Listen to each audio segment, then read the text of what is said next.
Tonight, Justice League shows us who really shot first. Superman. There's no doubt about that one.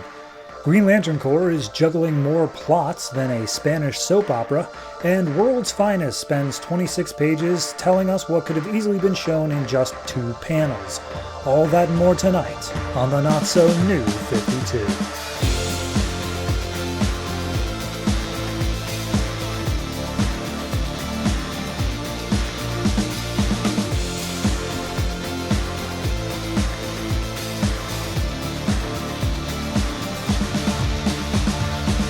Hello everyone and welcome to episode 97 of the Not-So-New 52. I am your host and we got an event.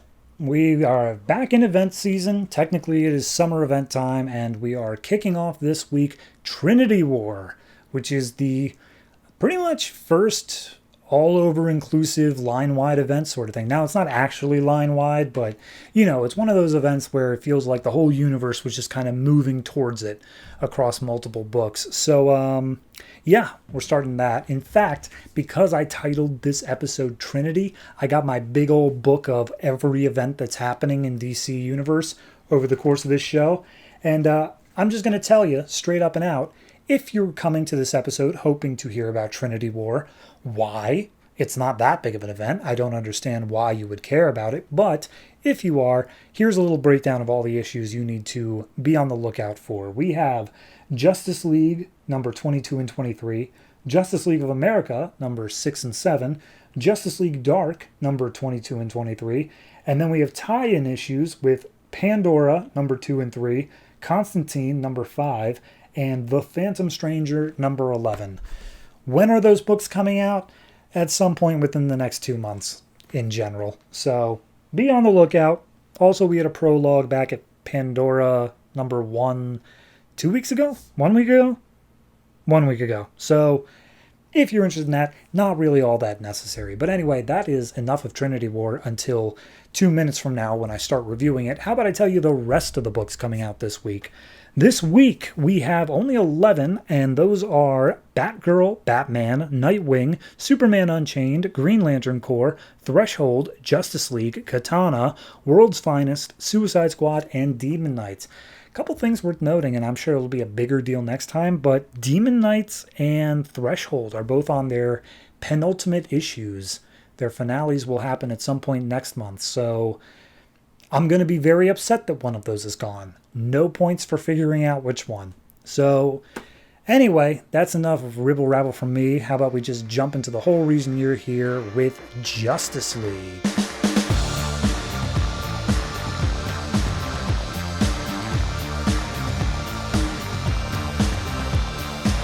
Justice League number 22, written by Geoff Johns, art by Ivan Reis. This is the first part of Trinity War. I can only tell you in terms of necessary required reading, you need Justice League of America and probably Justice League Dark as well. So anyway, getting into it, we see a woman is dropped off by a cab on this random location. She asks like, oh, are you sure this is the place? And the cab driver drives off and she's like, oh no, wait, I must be in the wrong place. I don't see. And then she looks over and sees a building for a psychic. She's like, oh no, this is where I need to be. And this building belongs to Madame Xanadu. And she welcomes her in and says like, oh yes, I didn't see you coming, which is kind of weird, but regardless, I can see you're in great pain. So let me help you. And the girl says like, yeah, I have these dreams that like I was being set on fire and then the flames went out and I looked and it was me. I was the one setting myself on fire. What does it mean? So she's like, okay, well, she reaches out a hand and then immediately gets this flash of the future with a city on fire and Superman, Batman, and Wonder Woman just looking over it saying like, oh, there's nothing left to fight for. So Xanadu freaks out over that, and all she hears is one word of Trinity. She's like, Trinity? What the hell is a Trinity War? So she starts flipping over tarot cards. And mind you, all these are not actual tarot cards. They're made up, but they all have superheroes on them. So first she flips a card with Shazam, and she's like, okay, well, it starts with this kid. What's he doing? So Shazam, for people who weren't reading the backup, fought with Black Adam and killed him, and now he's a pile of ashes. And so Billy Batson, the kid who becomes Shazam, is looking at the ashes and she's like, what do I do with the ashes? I got to do something. Maybe I know I'm gonna fly to Kondak, which is his country, and I'm gonna scatter his ashes there. It's just that seems right, right?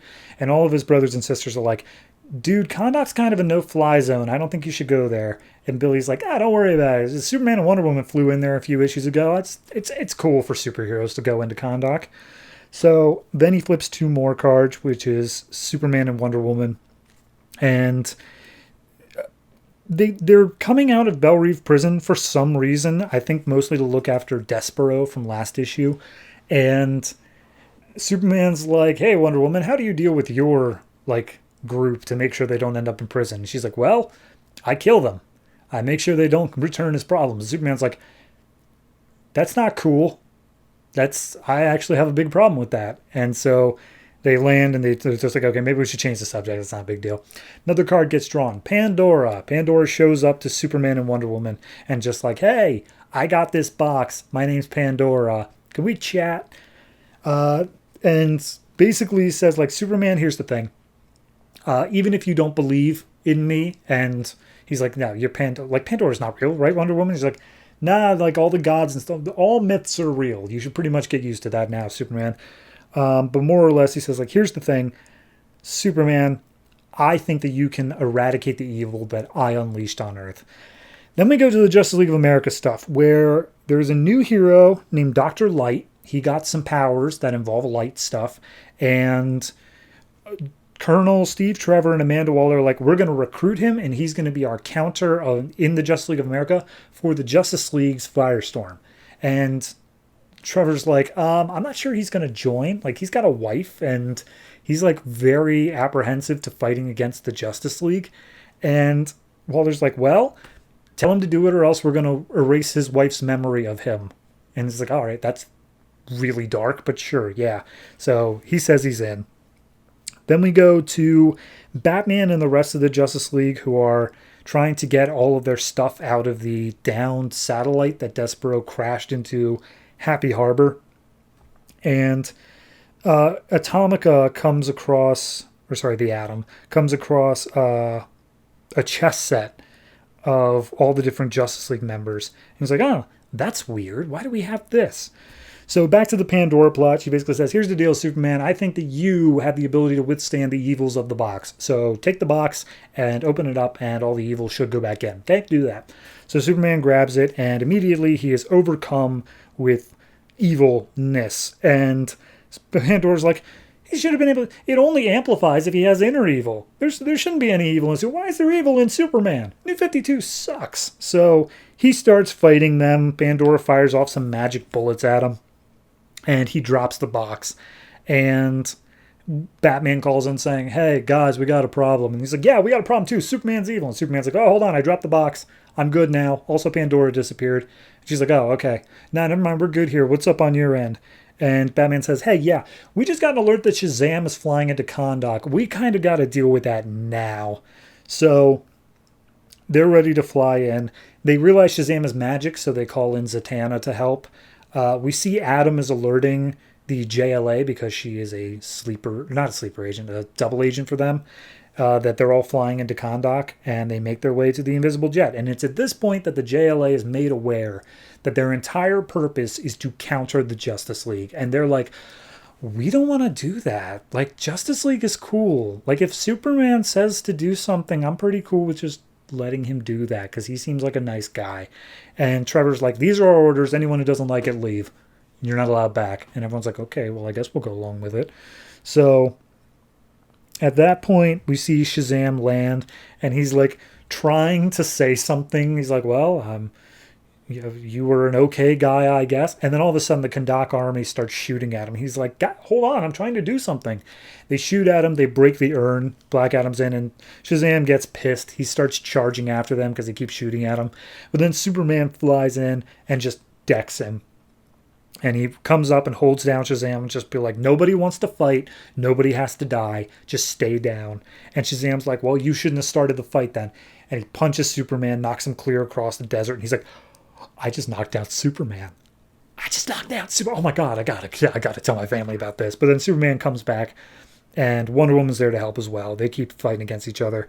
And Basically, the Justice League comes together and knocks Shazam on his ass. Just enough to get him down and just be like, dude, you're not allowed into Kahndaq. What are you doing? And he's like, you guys just came into Kahndaq. Why am I not allowed in? You guys suck. And Lee's like, all right, well, he's kind of rude, but, whatever.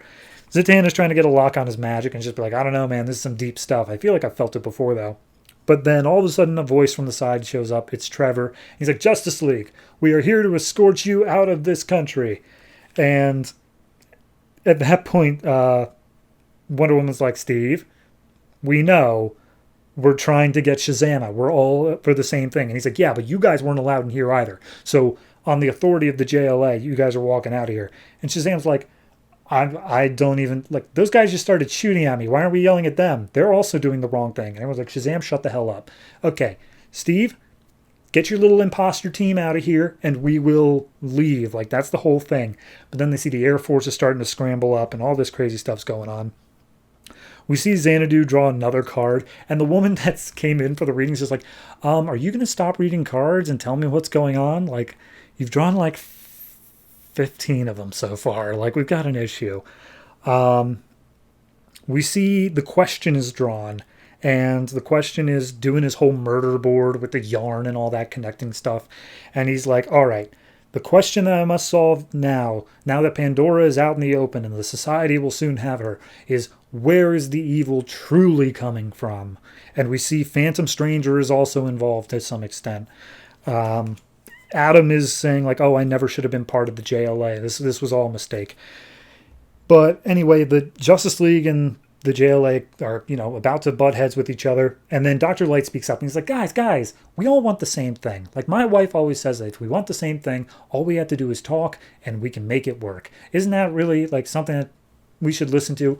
But then Dr. Light, because he's not in control of his powers, starts overcharging slightly. And he blasts out a beam at Wonder Woman accidentally. Superman gets pissed, flies up, grabs Dr. Light. Dr. Light's like, I'm so sorry, man. I didn't mean it. And then Superman heat visions his goddamn head off. And Xanadu freaks out. She's like, oh, God, this is the worst. Because now she came to a realization of what Trinity means. And she's like, I got to warn someone. Trinity means this very, very specific thing. And it's going to be the death of us all.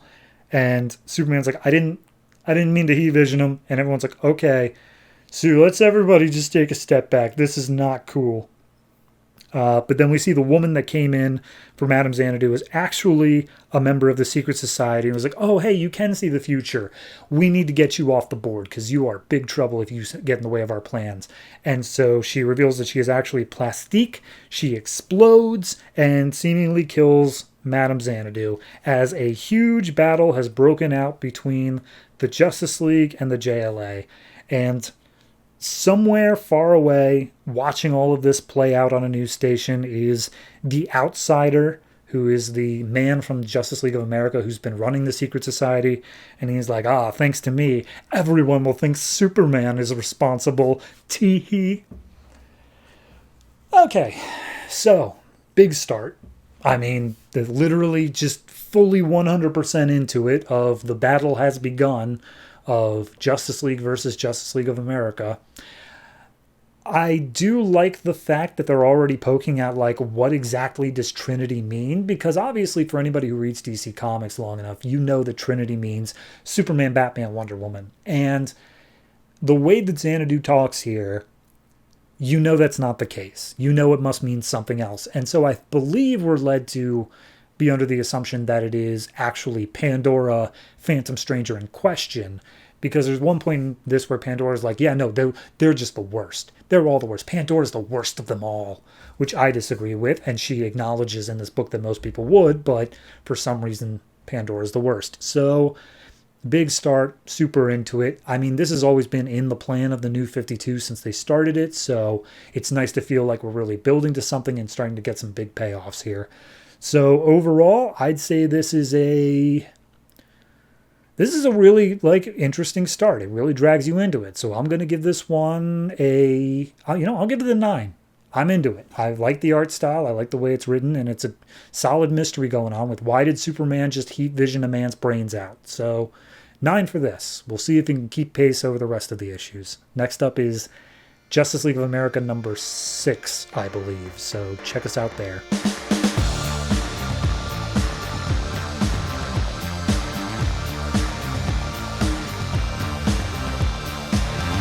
Batman number 22, written by Scott Snyder, art by Greg Capullo. So last issue was the start of the 0-year arc, and a lot was happening. But the big things are the Red Hood gang is attacking people, Bruce is trying to stop them, and also, completely separately, Bruce's uncle, who is running Wayne Enterprises, knows that Bruce is alive. So this issue starts off up in a blimp where one of the Falcone family people is smuggling weapons around, and the Red Hood gang attacks, and the Falcone guy's like, oh, you made a big mistake here, you don't know who you're messing with.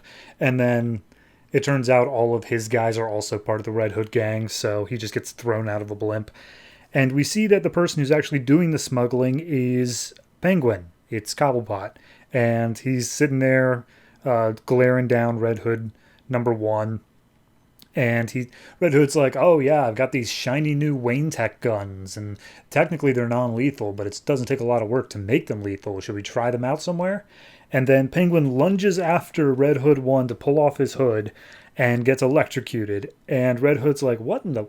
Penguin, wait a minute, you're not Penguin, you're that vigilante guy who keeps on coming after me. You're like 6 foot, how the hell are you pretending to be Penguin? That's, you know what, I like you, join my gang, I'm super into it now, just hop on, let's go. And one of the guys speaks up and is like, oh boss, it's not a good idea. And so Red Hood 1 just shoots him with the gun and kills him, and he's just like, see, we have an opening, come on in.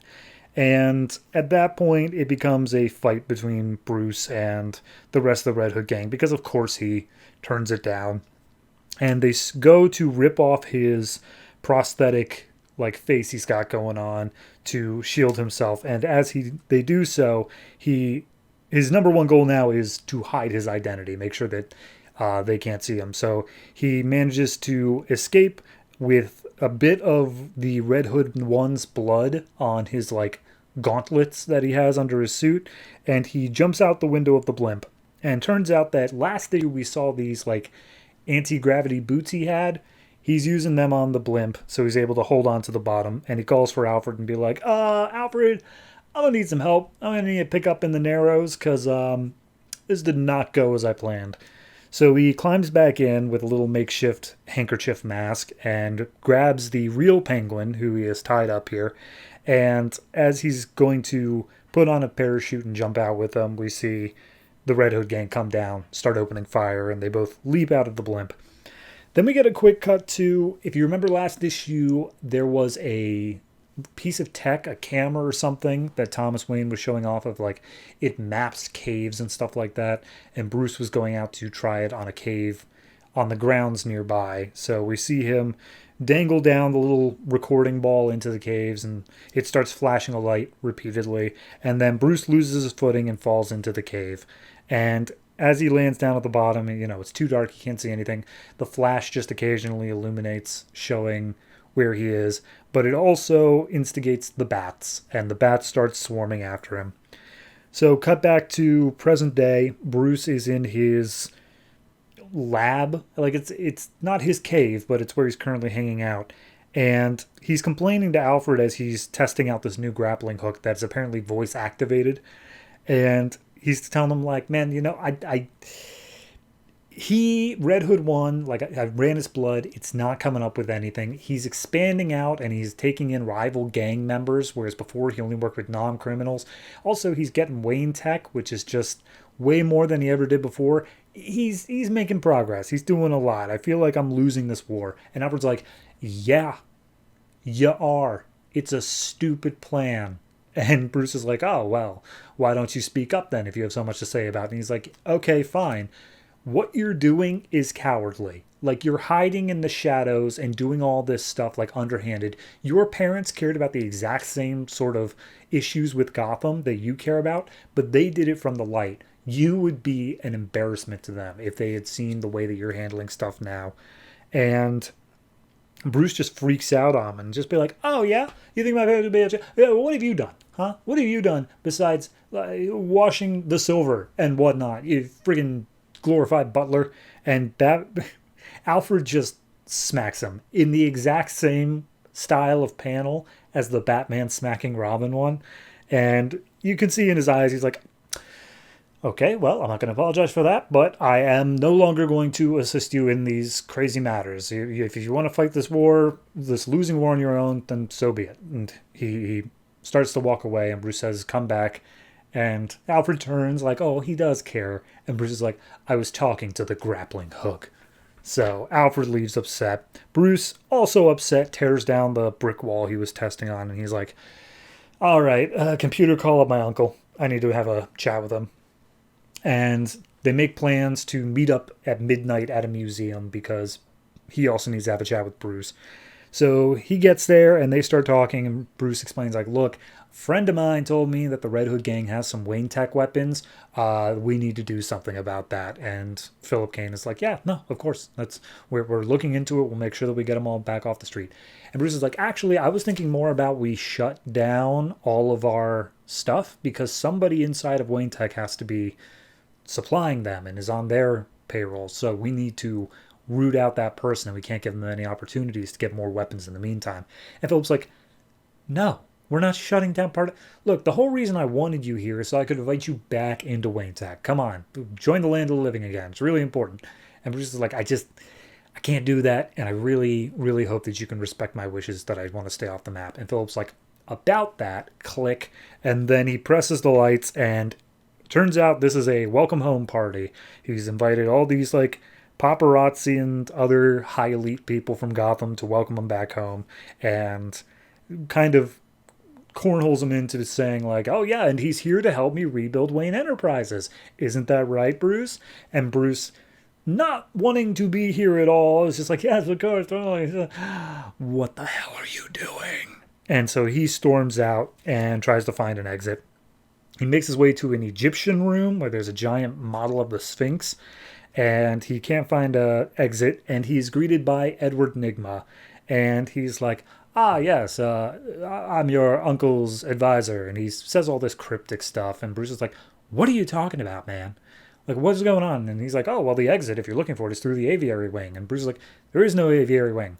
What are you saying? Why are you speaking in riddles? And we go through this strange page where all the panels are laid out in the form of a spiral moving inwards, and it's interesting. It's an interesting way to do it, but Nygma's basically saying, like, oh yes, more or less in all of my riddles, your uncle is giving weapons to the Red Hood gang of his own volition so that they won't come after the bigger piece of the pie. And Wayne is like, oh, cool. What else do you know? And Nygma's like, oh, well, that's all we have time for. The paparazzi's coming after you again. And so Bruce climbs up on top of the Sphinx and cracks one of his other riddles about where the exit is, like through the aviary wing. It has something to do with how Sphinx have wings. And so he climbs up and out through a skylight and says, oh, try harder, Mr. Nygma. So at that point, Bruce tries calling up Alfred, get his help on all of this, takes a taxi home. Turns out the taxi driver is actually Red Hood 1. He sees Bruce go inside, and a bunch of other Red Hood gang members come out, and he's like, oh, Bruce, you didn't invite us to your party, but that's okay. We set up one of our own. And inside of Bruce's apartment is a welcome home banner. Red Hood clicks a switch, explosion. And so that's the end of Bruce Wayne, I'm sure. Back in 0 year. He definitely died there. It's a good issue. It's fine. It's setting up more of like, all right, well, the big battle here is against the Red Hood gang. Obviously, that's what our core focus here is. I like the idea that Alfred is, on the outs right now. It took time for him to warm up to the idea of Batman and his whole quest thing, even if he still doesn't like it. It's cool that he put his foot down so early on and then is holding to it as best he can. Obviously, Greg Capullo's art's great. The only weird thing is that spiral page. It's good, but it doesn't feel like it's really like necessary to the story. It just kind of feels like it is a cool gimmick idea they came up with, and then they decided, yeah, sure, let's just put it here because why not? It didn't really fit with everything else going on. So, on that, but otherwise a fine issue. I'll give this one a 7.5. It's enjoyable, not great, but it's still solidly continuing 0 year. for as long as we are going to have to deal with that.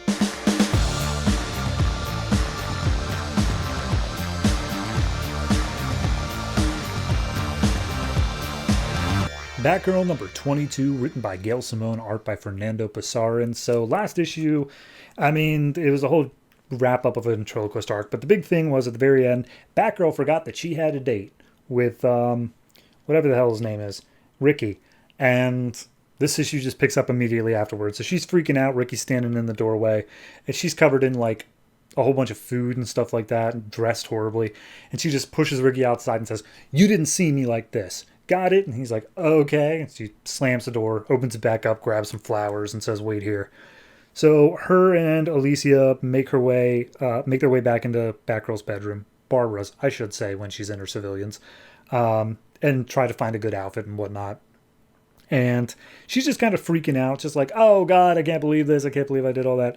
And she keeps on asking for fashion advice. And when Alicia finally picks a outfit, she's like, "Hey, you got to trust me," even though the last guy I dated was. And then she catches herself and just like, "Oh right, yeah, that was your murderer brother, my bad." And she's like, "No, don't even worry about it, just help me get this dress on." So she puts on this skirt and boots and whatnot, and she's like, "Hey, Ricky, totally didn't forget about our date." And he's like, "Okay, got it." So they go walking through the town, and she asks, like, "All right, so where are we going?" And Ricky says, "Oh, the opera." And she's like, "The opera doesn't seem like something you're into." And he's like, "Oh no, I don't care at all. It's just a little community college thing being put on, but it seems like something an uptown girl like you would like. I also have a French restaurant pricked out." And she's just like, "Okay, well, how about you tell me the things that you want to do?" And she's like, "Oh, paintball, and I used to dance a lot, but ever since my leg got messed up all those issues ago, I don't think I'll ever really dance again." And Barbara's like, "Ricky, you're gonna dance again. Trust me, as someone who used to be paralyzed, you're gonna dance again." And then all of a sudden, they're jumped by apparently people who are in a gang that is rivalry with the gang that Ricky's brother is in. And they have spotted Ricky, and they're like, "All right, hey, your brother's moving in on our territory. He's doing some stuff we're not cool with. We're going to teach him a lesson through you." And they say like, "Oh, but you've already got damage. You're already messed up. Maybe we mess up this pretty girl of yours." And so they're threatening to like cut out her eye or something like that. Ricky totally is not okay with it. He's like freaking out, telling them like, "You stay away from her. I'll kill you, blah, blah, blah." And as the lead guy who has Barbara goes to make a move, Ricky headbutts one of the guys, and it's just an all-out brawl. They all start fighting. Obviously, Barbara's able to hold her own, which Ricky takes notice of. And throughout the fight, we see one of them draw a gun, which Barbara's like, "Oh, I hate guns." And so she disables that guy and then proceeds to kick everyone else's asses, only leaving one of them standing so that he can drag the other people away in the bloody pulp. And he's like, "Oh, you're going to regret doing that. We're going to come after you just as much as Ricky now." And she's like, "Yeah, okay, whatever, bye." So Barbara makes the excuse that she is a cop's daughter, and so she knows how to handle herself. And Ricky's like, "I mean, it kind of turned me on. I'm not going to say it didn't. That's pretty damn awesome." So at that point, they reschedule their plans and decide not to go to the opera. And the next few pages is just them showing what their new plans are, where they go to Ricky's mom's house, where Ricky's brother Rolo is. And they all are super eager to meet Barbara. They're all welcoming her in. They make her a home-cooked meal, and she's happy to be a part of like a normal family, one without a murderous brother and whatnot. And then Ricky takes her down to a club where they just start dancing. And Barbara's afraid to dance because all she ever had in her whole life was ballerina training, like ballet. She doesn't know how to do like a club dance, but within a few hours, she's just having fun, and she genuinely has forgotten about all the problems in her life. So after that, Ricky takes her home, doesn't even try to kiss her, just like gives her a hug, and she basically lays out like, "Hey, look, if you're involved in any of that gang stuff, my dad is like the cop, and that's going to make this complicated." And Ricky's like, "I'm not. I was that one night, but it ruined my life. I am so far removed from all of that now." And Barbara, excited to hear that, gives him a kiss, says, "All right, well, we'll make this work." So She goes inside, tells Alicia all the details, and just has a great night. But then next morning, she wakes up to a call from her father saying that he wants to see her and that they need to have a little talk. They meet up at the police department. The father is, Jim is just not okay. He's putting on a safe or a brave face for his daughter, but he's got some stubble on him and like a couple day old clothes. And they make their way down to the pistol range downstairs, and Jim has everyone else leave. He wants some privacy with his daughter, and Barbara's like, "Oh, hey, Dad, I'm not really comfortable with guns. How about we do something else?" And he's just like, "Oh, that's okay, honey. I just wanna, let's see how you're doing. Let's see how your aim is and all that."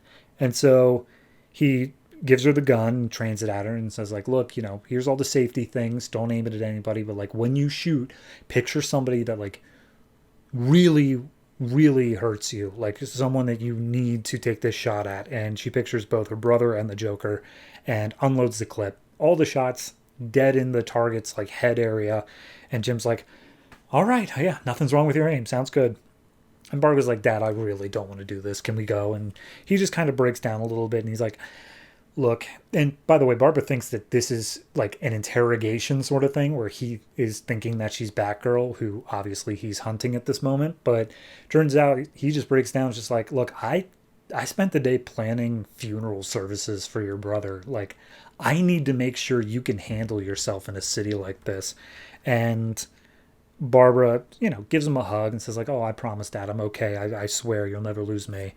So at that point, she comes up with it being like, "Look, he hates Batgirl, and like I can't mess with him anymore. So from this point on, Batgirl is dead. I'm not doing that anymore."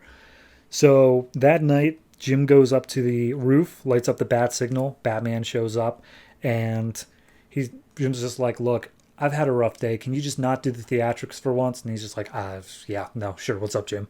And just like, "All right, here's the thing.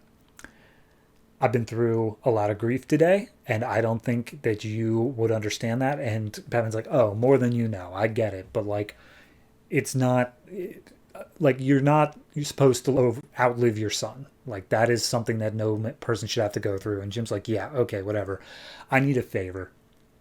I know you're going to protect Batgirl, and I would ask you to help me bring her in, but I know you're not going to do that. So here's the favor. Stay out of my way. I am going to arrest her, and I want you to not interfere with that." And Batman's like, "Are you positive you fought this through, man?" And he's just like, "This is, like, if this is even the last thing you do for me, just do it, all right? Oh, and one more thing." And then he punches Batman in the face, just square in the jaw, and says, "That's for letting a bright young girl, whoever's under the Batgirl mask, join into you. All you had to do was say no. But you couldn't even do that, and now that girl's life is ruined. That's on you." And at that point, Batman's like, "If I could change it, trust me, I would have. It's totally not been worth it. But regardless, make sure that you're looking for justice and not revenge. That's who you are. You're the justice guy. Just keep that in mind." And Batman zip lines out of there, and Gordon turns off the bat signal and just sits in the dark. That's the issue. I like that. That last segment there, like the date stuff, it was a good little break. I think that the ventriloquist stuff was kind of the whole time through. So it's good to have just like that nice little segment of Barbara just having a good time, just being able to say, "Yeah, no, here's what I can do without being Batgirl." But the Jim stuff at the back end, gold. Love it. I love that idea. The fact that he's just like, "No, Batman, I'm coming after one of you guys. And even if you aren't the one to directly blame, you're still to blame." And I'm so down with that. So I'm going to give this one, honestly, overall, I got to say it's worth like a solid 8. I think this is a fantastic issue of Batgirl. This is probably one of my favorite ones pretty much since the beginning of the book. I can't really think of one that stands out more than this. So yeah, Batgirl's going strong, and I'm looking forward to seeing how we move on from here.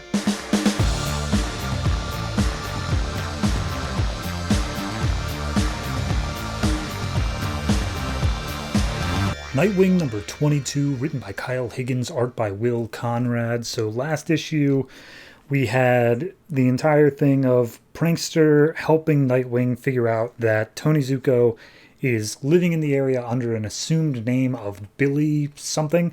And Michael, who is the guy who is Dick's current roommate, has some footage of the fight between Nightwing and the police and Prankster.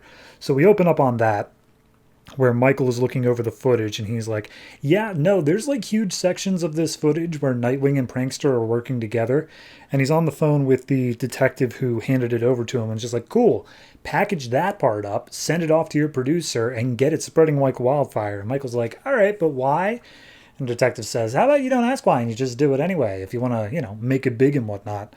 So then we cut to the mayor's office where the mayor's just doing whatever. And then all of a sudden, Nightwing is just dangling from inside the room, like inside the ceiling, like, hey, Mr. Mayor, me and you need to have a chat. And the mayor's like, how in the hell did you, all the windows are closed. How did you do that? And he's like, yeah, if I had $1 for every time I heard that, I'd have like $6. Anyway, here's the deal. I know that you have Tony Zuko and that he's currently under the name of Billy and that he went to prison with your brother. So what's all that about? And at that point, Mayor's just like, all right, well, I don't know what you think you're doing coming in here, especially with our city's history of masks. And Nightwing gets up into his face and plants a bug underneath his desk without him noticing and says like, look, I'm going to get Tony.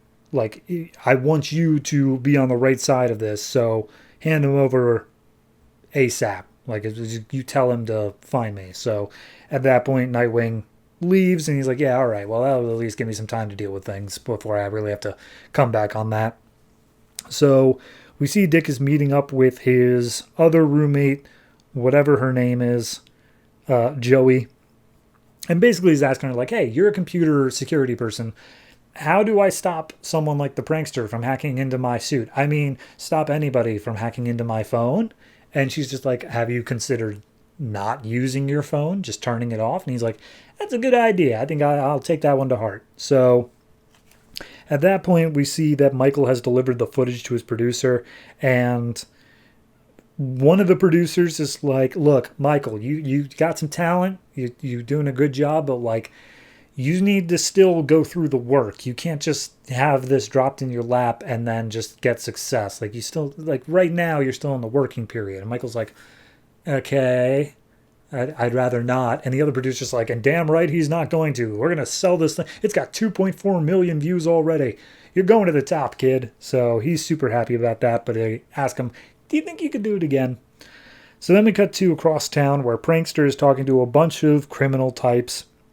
And he's basically saying like, all right, some of you are here because you agree with my message. Some of you are here because of the massive amount of money I'm putting on the table. But regardless, welcome to whatever it is we're doing.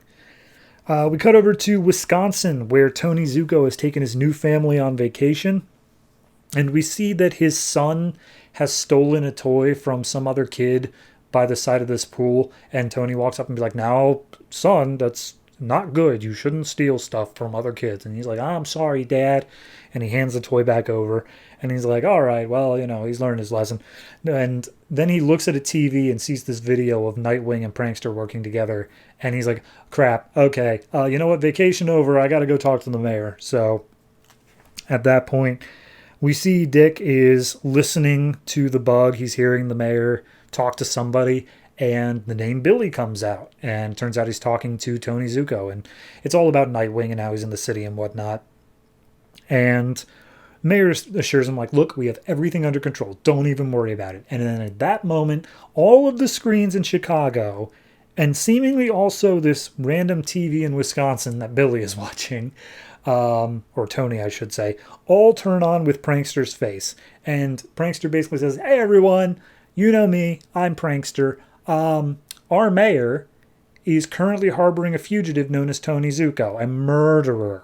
Totally not cool guy. And on top of that, the mayor has stolen over $52 million from the taxpayers of Chicago. So I am monitoring the mayor's account. He has X amount of time to deposit that money back to the city or whatever. It was never really clear what the plan here was, but the consequences are he once again, Prankster blows up a train and it derails and just collapses down into the city streets. And he's like, yep, so TikTok mayor, or else my people are going to be shooting all these other people inside this train. So at that point, Nightwing swoops in. He's like, crap, this is my fault. I had the prankster dead to rights on a roof, and I just left him for the police. That was stupid. I should have delivered him personally. Oh, well. So he jumps in and he starts attacking all Prankster's guys, and he is going hard the entire time. Until finally one of them's just like, hey, man, we don't know nothing. We don't know where he is. He told us all different things. We have no idea. And we do finally see on the last page, the prankster currently has a bunch of, I believe, police officers. They're all in uniform, but it's hard to tell if it's police uniform. And he has them all trained with tripwires and guns aiming at them.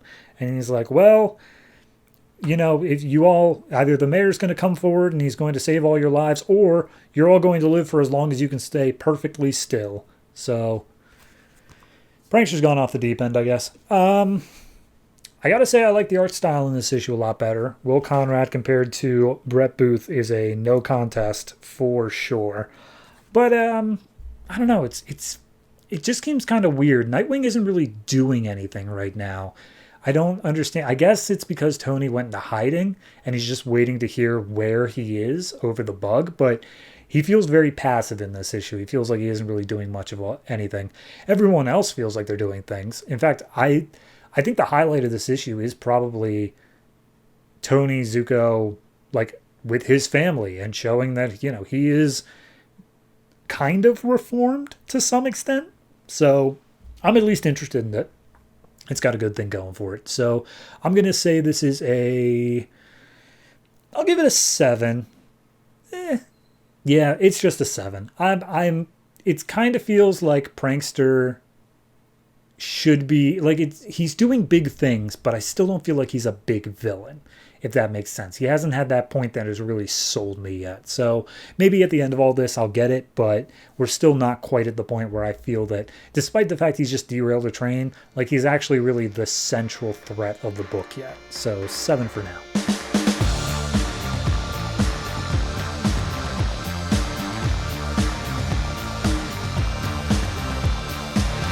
Superman Unchained number 2, written by Scott Snyder, art by Jim Lee, and the backup is Dustin Nguyen. So we open up with Lex Luthor, who somehow in this high security prison has built a scale replica of Metropolis, and it has his solar powered tree thing in the middle, and he's recording his little monologue of how fantastic it'll be on a camcorder.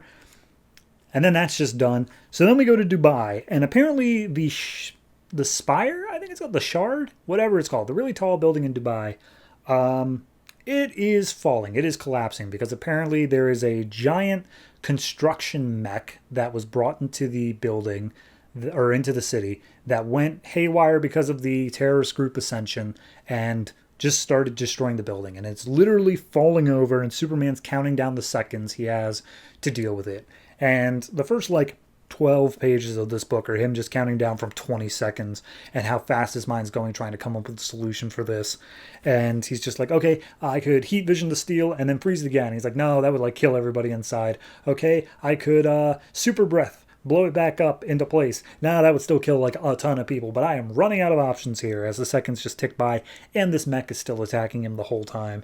So finally he gets thrown into the nearby ocean, whatever it is, and he's like, crap, I got 5 seconds left. What am I supposed to do? And then he realizes, oh, wait, the water.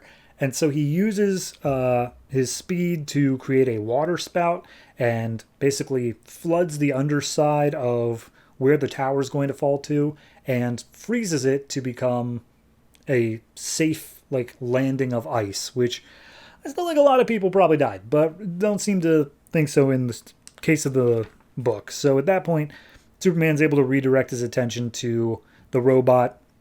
He just straight up bullets inside of it and then rips it open from the inside. And he's like, all right, that was annoying. Anyway, got other stuff to do. So at that point, he makes his way to the Batcave, this time as Clark. And Batman's around and he's like, hey, use your supervision and try to see me. And he's like, what are you doing, Bruce? And he's like, just do it. Just do it. And so he uses his supervision. He's like, all right, Bruce, I can't see you. And then Batman turns off some sort of cloaking thing. And he's like, yeah, right. It's a totally new suit available now as an action figure. It makes it so that you can't see me because it detects whatever wavelength you're looking at and then switches to another one. And he's like, awesome. Can you like tell me the things that I was asking you about? And he's like, yeah, okay. Two things. One, there's currently a video circulating online being put out by the terrorist group Ascension. It had a virus in it that like shut down the power to any TV station that played it. Cyborg just dealt with that. It was kind of a stupid prank, but regardless, they keep on talking about like technology and such, and they're using a battle hymn, so like it sounds like they're going to war with technology. I don't know, something like that. Regardless, the bigger thing you asked about, that handprint that was on the submarine that you saw, I did some analyzing. It is from a being like you. He is solar powered, but he takes in more solar power than you do, so he's actually probably stronger than you. And Superman's like, okay, and that doesn't freak you out? And he's just like, yeah, it freaks me out that there's someone stronger than you. That's like an issue. But he seems to be on the side of helping. Like he was the one who got the sub, so seems like he's cool. So let's not, look a gift horse in the mouth, especially when we're still dealing with Ascension. So Superman leaves. He gets a call from Lois Lane saying like, hey, how come you haven't written an article about Superman saving Dubai or whatever? And he's like, yeah, I'm working on it. I got busy with other stuff. And he's like, okay, well, I'm flying out to this guy from last issue who washed up dead and has only been repeating my name over and over. So I got to go see what in the hell that's about. And just like, yeah, cool. Sounds great. So at that point, Superman flies out to a Utah desert, which they're saying something here as to why he's going there. He's looking for Sam Lane. He's looking for Lois's dad because Lois says that he's stationed somewhere out in the Utah desert. So he flies his way out there, and immediately his super hearing picks up Sam Lane talking, and he's like, oh, what's that on the horizon? Is it a bird? Is it a plane? Nah, I know it's you, Superman. I know you can hear me. Anyway, just use your x-ray vision. I'm waving to you. And he does, and he sees Sam Lane just be like, hey, buddy. So Superman lands, and he's like, hey, General Lane, what's underneath the desert? And he's like, wow, you just don't waste any time, do you? So he goes through this whole thing about a story read to Lois and blah, blah, blah. But the big point being is that he presses a button and the desert opens up and out pops all of these heavy machinery. And he's like, all right, you're going to love this. All these are outfitted with like black hole guns specifically made to be able to take you down. We've also got like sonic weapons and other stuff. It's so cool. And Superman's like, okay, here's the thing. I saw a handprint on the sub. I'm guessing that has something to do with you. Your men that I've already questioned have been lying to me. So how would you tell me the truth? And he's like, no, not going to do that. And in 3 seconds, all my men are going to fire. So you better listen up. And Superman seemingly like gets a bit angry. He takes a step towards the general. And then everyone starts unloading because they think he's about to attack. And Sam's like, no, don't attack. Who said it? All right, whatever, fine. Just make sure this first shot kills him, or at least takes him out. So looks like it's actually doing some pretty heavy damage and is making him lose control of his powers. So his heat vision starts firing up. But then all of a sudden, this big old hefty dude lands right in front of Superman and blocks all the weapons. And he's like, all right, that's enough. I'm gonna deal with Superman. I've been waiting for this. So then we cut over to the guy Lois is going to see. She's talking to a doctor who's like, oh, yeah, no, we have no idea why this guy's, how he's even alive.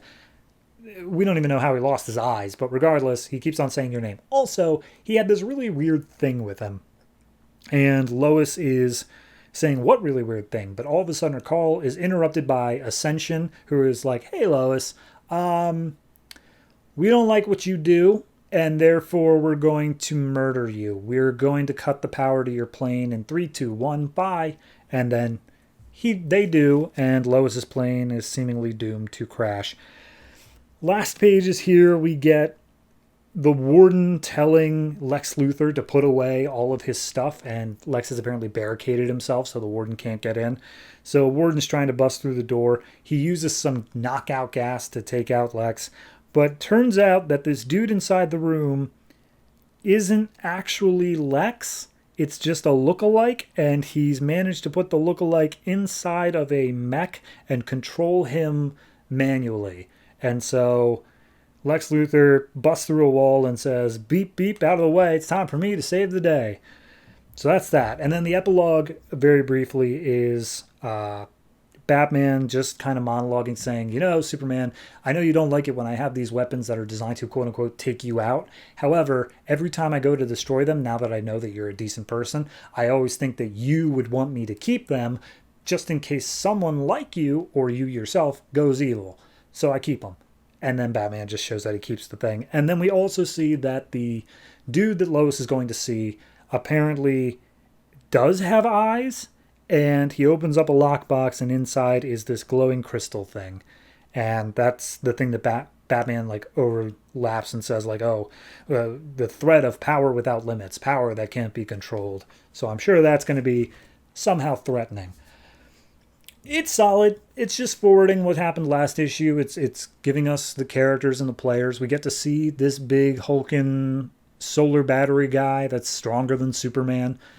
I'm up for it. I think it's a nice reveal. It kind of just feels like continuing the plots. It doesn't really feel like any super new threats are being thrown out here. Gotta say, the new bat suit, for the sake of an act, like a single issue here, not even an issue, it's like one page where they just show it off, unless it's going to come back into play in a big way in this book, feels very unnecessary and actually just like pandering for an action figure. So beyond that, I mean, the issue overall, I'd say it's a solid, I'd say 7.5. I enjoyed it. I really do think it's good. It's just continuation of the first stuff. It's not really introducing anything big or bombastic yet, but still solid throughout.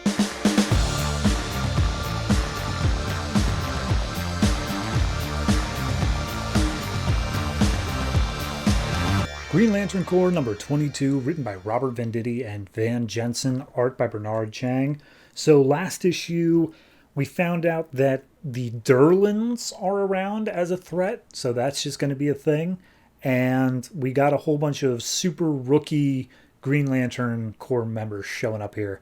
So we open up on the homeworld of the Star Sapphires, and they're saying their thing, trying to charge up their ring, and all of a sudden something goes wrong and the ring doesn't charge and the light from the central power battery starts fading away, and they're like, crap, okay, this isn't good, something's going on. And the lead Star Sapphire is like, yeah, we haven't had our entity, the Predator, for a while, and as such we kind of need a boost. So as long as we can't find our entity, Star Sapphires are doomed, and the ring just turns to dust. So, cut over to Oa, where all the rookies are kind of cleaning up after the attack from Larfleeze in the Green Lantern book.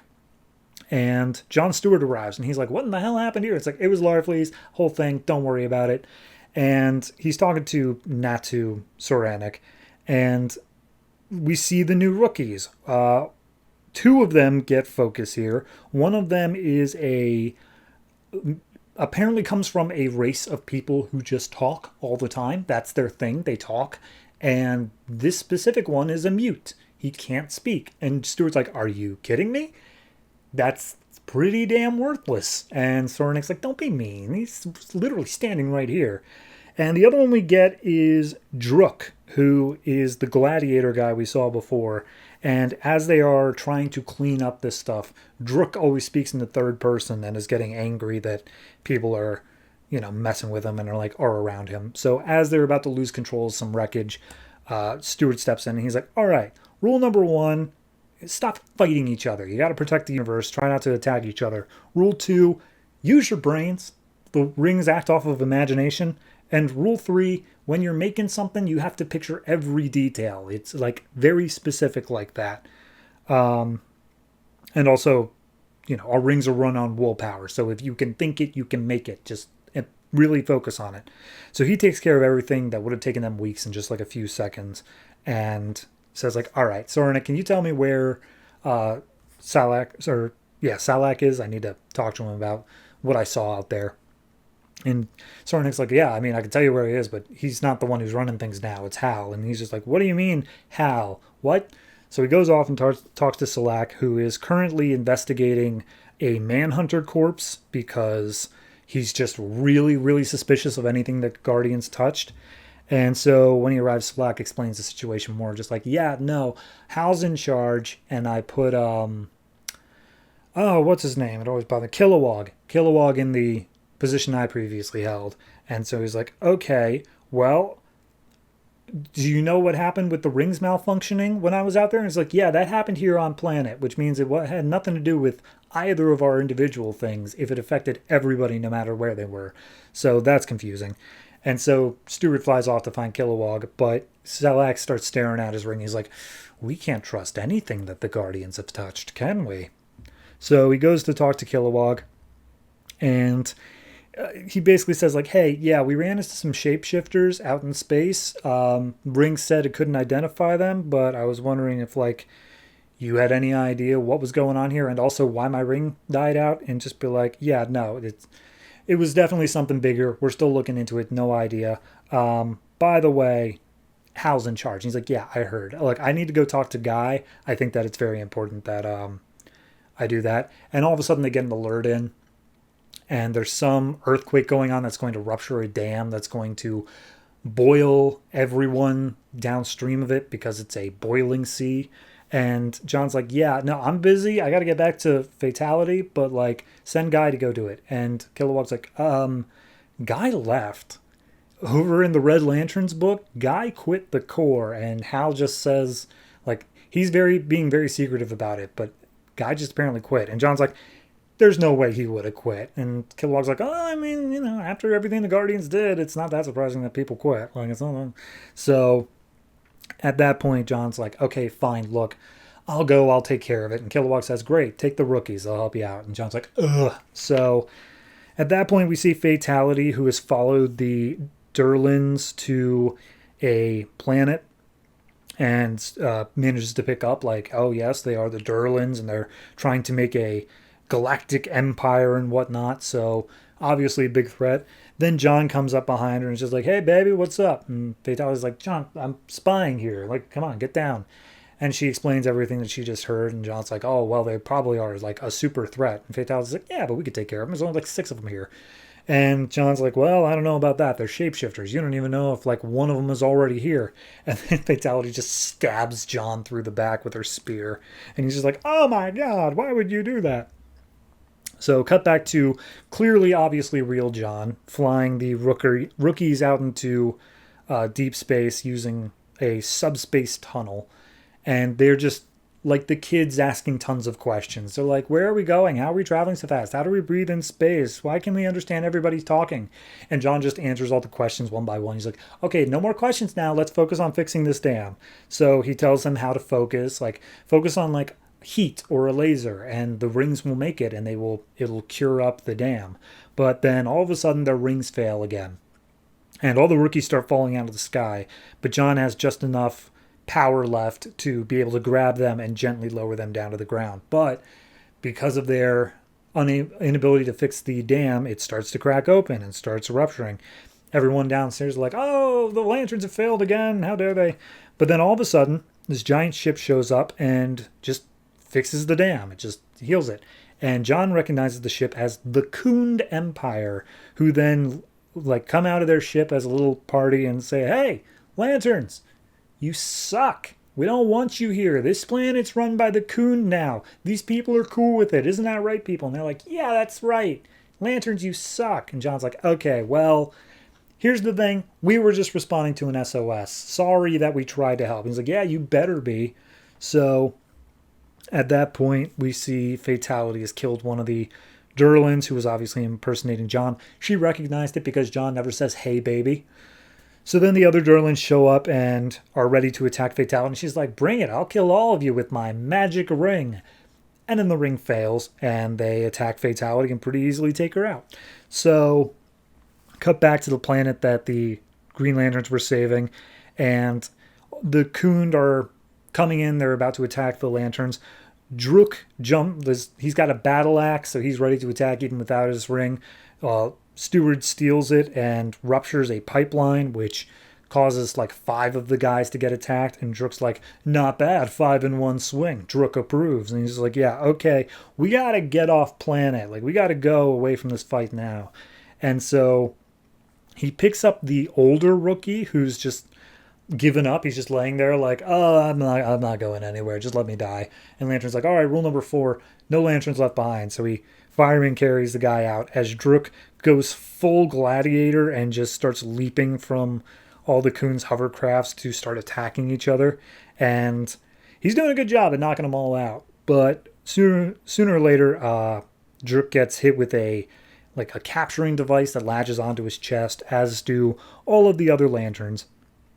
And the Coon come down and be like, we've captured the lanterns. And he's like, oh, good. Now they will not interfere with our planet anymore. And the Coon are like, oh, no, you don't understand. We're going to make an example of them. We're going to kill these lanterns. And it's a good thing their rings aren't working right now, because we can just take them off their fingers. And so now the Green Lantern Corps is without their rings. Final page. We cut to a planet of bugs that, I'm just going to read these speech bubbles. I can't wait to fill your thorax with larvae, and I can't wait to devour your head to feed our young. And we see this horrifying looking thing coming out of the bushes. It's the Star Sapphire's entity of the Predator, and just like, oh my god, I'm so hungry.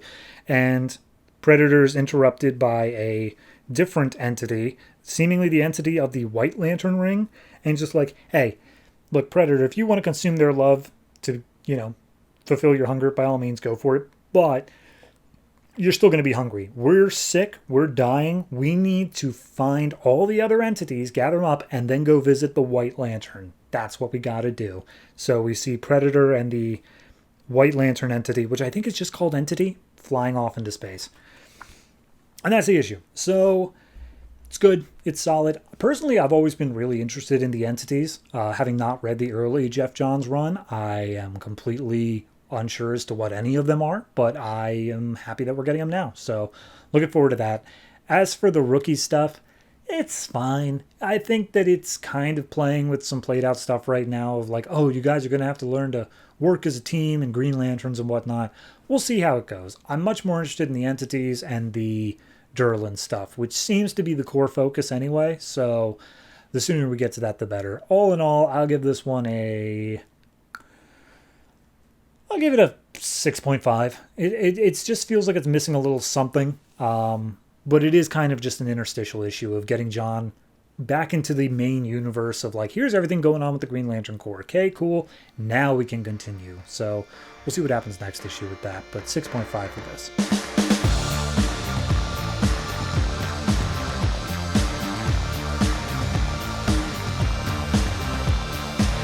Threshold number 7, written by Keith Giffen, art by Tom Raney and Phil Winslade. So last issue, Call got basically thrown out into deep space by Brainiac with his back broken, and then he used his Green Lantern abilities, saved the little bottle city, and took out an entire fleet of ships. So this issue picks up, he's next to his power battery, and he keeps on putting his ring in there, and he's like, come on, charge it already.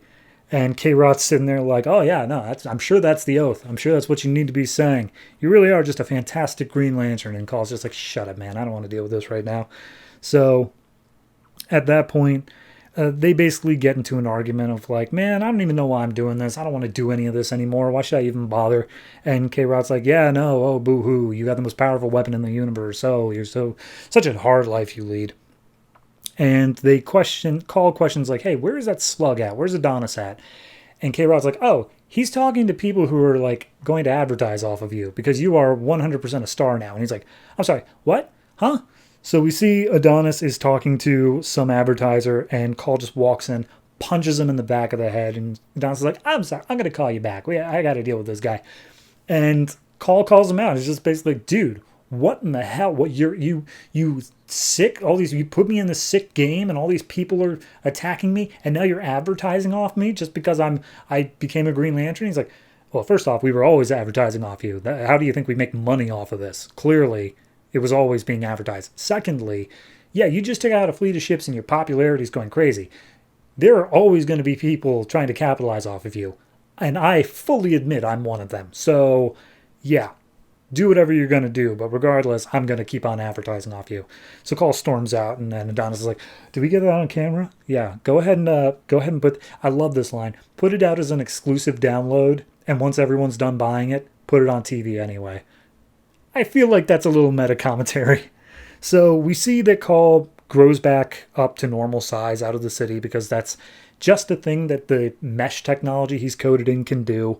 And as he is in an asteroid field, he's like, I should just leave this stupid ass city here sitting in a bottle. I don't have to worry about this. Hal Jordan literally kills hundreds of people a day accidentally, and he's hailed as a hero of the Green Lantern Corps.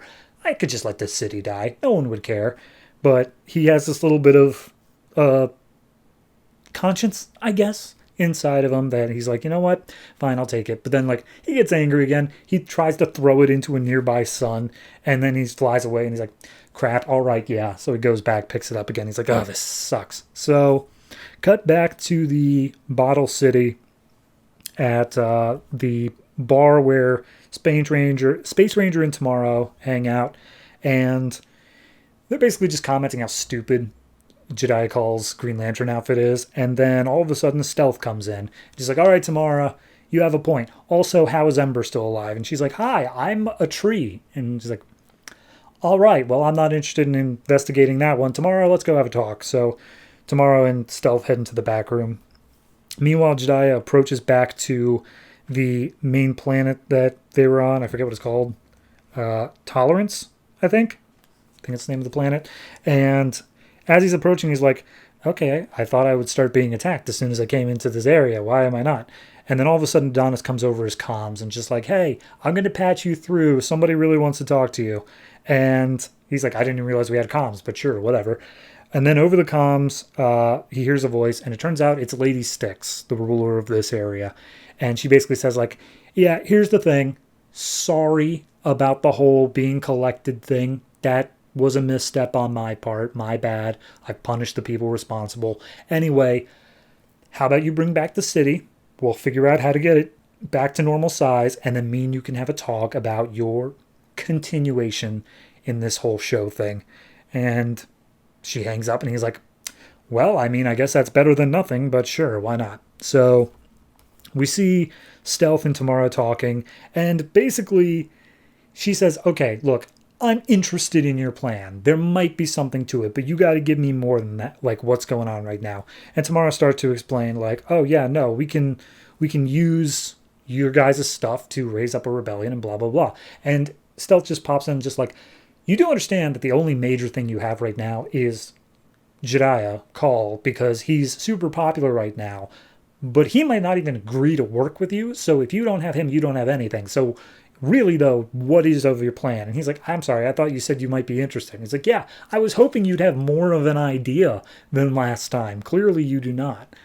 So we go down. Jediah is allowed to deliver the city. As he lands, he gets a whole heroic applause from everybody around. He's like, oh, all right, nobody's trying to kill me. I'm down with this. Pretty cool.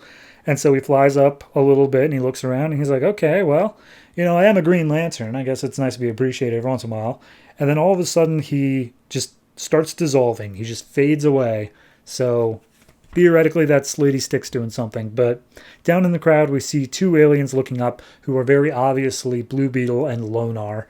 And they're just like, okay, well, hey, Lonar, why are we in the middle of this crowd if everyone's going to try to kill us? And Lonar's like, oh, well, we're going to go we're going to go head into that crater where the city is, and we're going to go take it. And then people will be able to mess with us if we have this city, or this building, more or less. And Blue Beetle's like, well, that's great, but how do we get over there without being noticed? I mean, we need a pretty big distraction. Lonar's like, you're right. And he deactivates Blue Beetle's cloaking device and says, hey, everyone, look, it's Blue Beetle. And so he's immediately attacked, and he's like, oh, Lonar, I know I couldn't trust you. Anybody who says there's a god must be crazy. So people are just firing like crazy on Blue Beetle. Apparently other people with like bazookas and stuff like that. But as he jumps into the crater to try to hide, the firing lessens up because he gets closer and closer to the bottled city. So he's like, okay, wait a minute. If they don't shoot at me for fear of hitting the city, I just need to use it as a shield. That's my goal. So he flies over to the city and he holds it up, and nobody's taking a shot. And he's like, okay, Well, this solves the immediate problem, but introduces 100,000 more. And inside the city, we see Adonis and K-Rot looking up. They're like, Jesus Christ, Blue Beetle's going to get us killed. Oh, Lord, what are we going to do?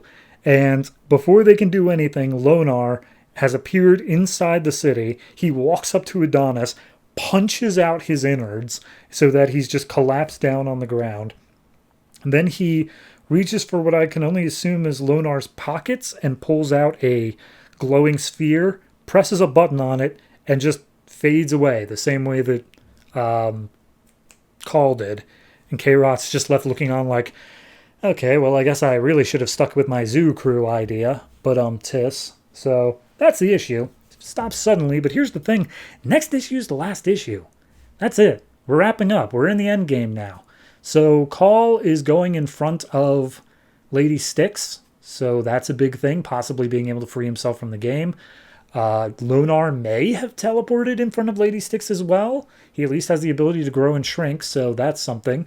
Blue Beetle's back in the game. I see all the pieces being moved into place. I still don't know what the end game is, though. Whether or not we're going to have a happy-ish ending where people, like, the game has ended or something like that, or if it is a thing where just everyone's going to die, because none of these characters are particularly all that important, except for Blue Beetle. Clearly he has to live. So, yeah, I don't know. I'm going to read it, clearly, and I think that if I made it this far, I still would check it out, but I don't think I would have made it this far if it wasn't for this show. I don't think this book ever really had a solid enough story or voice to it that I would have really been interested. So this particular issue, I'll give it a 6.5. The 0.5 is only for the comedic beats. Like, I really enjoyed the intro sequence where he's like, come on, charge. It's just such a stupid little beat, but it got a chuckle out of me. So yeah, 6.5 for this. And we'll see how it manages to wrap it all up next month.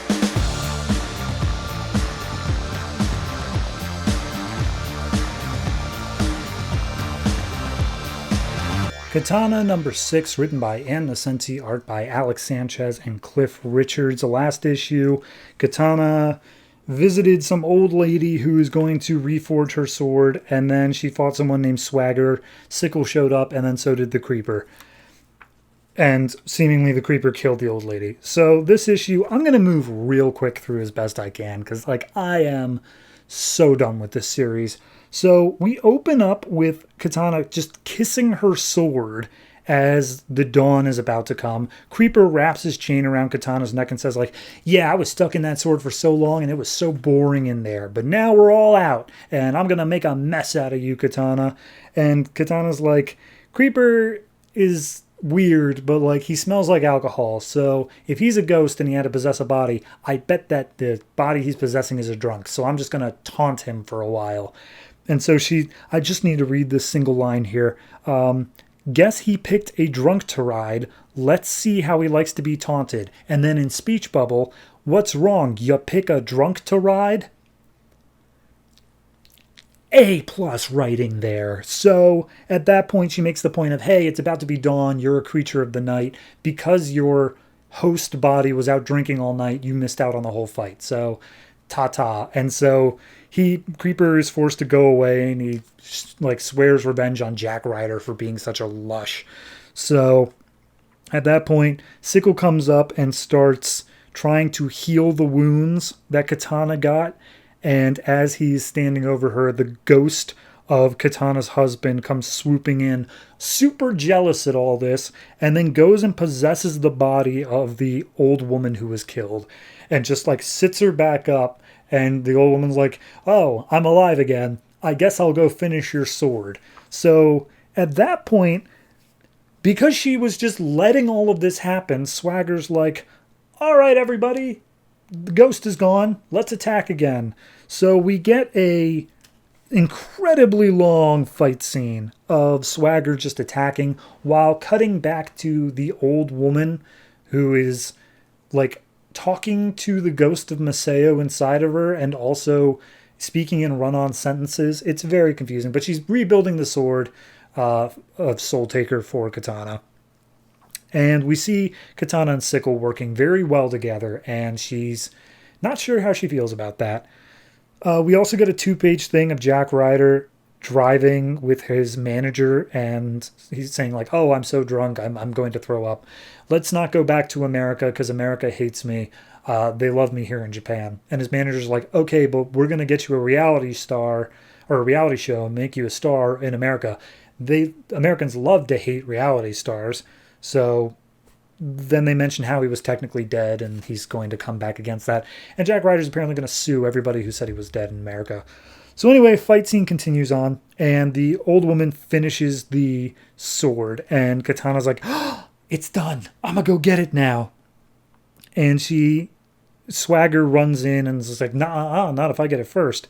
So the ghost of Katana's husband is like, wait a minute, are you saying, old woman, because of some offhanded comment she made before, are you saying that sword is going to kill Katana? And it's like, yeah, if she keeps listening to the crazy ass voices inside of it, it's going to drive her insane. And because the ghost interfered, the sword was knocked into the fire, and it still is like stuck in there. And the grandson goes to grab it, and the grandma's just like, you stupid idiot boy, you're a disgrace to the family. Don't ever try to touch that sword. I'm not even kidding. She like is that harsh to him. So at that point, Swagger and Katana break in. They both get a hand on the sword. Swagger has a sword against Katana's throat, which Grandma just shurikens away. And then Swagger's like, all right, how about we make a deal? You let me try to pull the sword out of the fire. If I get it, it's mine. If I don't, I'll let you leave Japan, no problem. And Katana's like, that sounds totally cool and reasonable. So she tries to pull it out of the fire. Her hands get burned. And then Katana swoops in and just like, I'm the one this sword is destined for. Hello, honey. And so, but like she realizes like, wait a minute, the souls didn't come back when we remade the sword. Like the sword is empty. There's no souls in it. So that's a problem. So Swagger runs away. Masayo's like, hey, I'd love to come out of this old lady, but if I do, she'll go back to being dead. And the old lady's like, get out of my body, I want to die. And Masayo's like, fair enough. And just gets out of her body and she drops dead. And then Katana's like, oh, come back to me, husband. And she even specifically says, let me see here, come to my sword now. Like she's ordering him, and he's just like, you're not the girl I married. You've been tainted by vengeance. And she's like, it's vengeance for you. Jesus Christ, dude, get over it. And he's like, nah, what of your true mission? To cleanse the outsiders? You forgot about the real reason we did this. And then it just leaves on that. Like, that's it. I do want to point out at one point here, the thing that really pissed me off the most is Swagger saying to Katana, like, oh, you and your high and mighty, like, you think that you're gonna beat up our sword clan, but you're totally cool with Sickle's sword clan. And I'm like, oh, I'm sorry. There are two different sword clans? We couldn't come up with a better name for these two rivaling groups than both of them being Sword Clan? I am so done with this book. It's just, who cares, man? If this entire book is focused on, okay, now I have to go and get the spirits back. I really want to point out that story only began in the beginning of issue 4. Like, we spent 3 full issues of Jack happening only to finally get the sword breaking at the end of issue 3 and the spirits leaving midway through issue 4. So if that's the whole point of the book now, it's too little too late. I don't care. Especially now that the ghost of the husband is saying like, but your true mission was to purge the outsiders clans. And I'm like, I don't know what that means. Are we talking about the stuff from Green Arrow? Because that's the only time I've ever heard it prior to this book. Like, you did nothing to establish your core mission as a book. I could read this little back blurb here on the trade and probably get it, but I shouldn't have to. Your book should tell me. So, yeah. No, it's just not good. Otherwise, it's okay. It's nothing to write home about. I believe it's Alex Richards. No, Alex Sanchez. Not huge on his art style. It just doesn't do it for me. It's not bad. I'm just not huge on it. So overall, I'm going to give this one a 4.5. And the only reason why is that I'm trying not to blame it for the entirety of the series. Like, I don't want to just take all my frustrations out on this one issue, because this one issue is not reprehensible in its own right, but it is indicative of a lot of issues that this series has been doing. So the fact it's not getting better means it is worth a 4.5.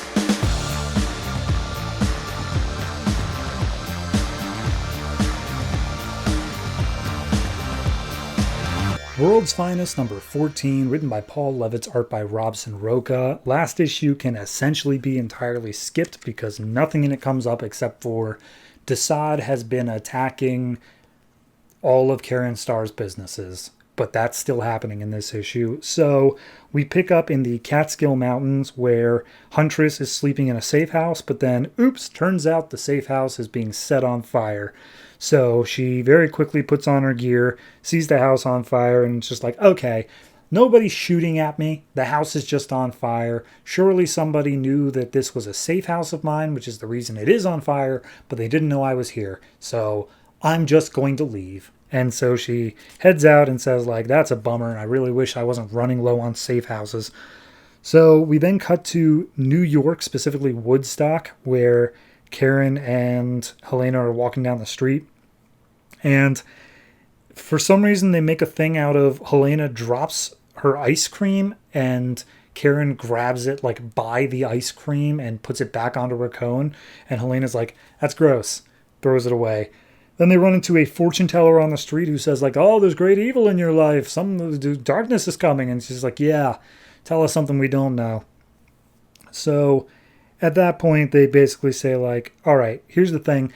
Maybe we need to reach out for help. We've been on this planet. We're having troubles now. Maybe we tell somebody in the superhero community that we're here and they can help us. And Karen's basically like, I mean, I kind of got okay with Supergirl, but I'd really rather not go public. And she's like, no.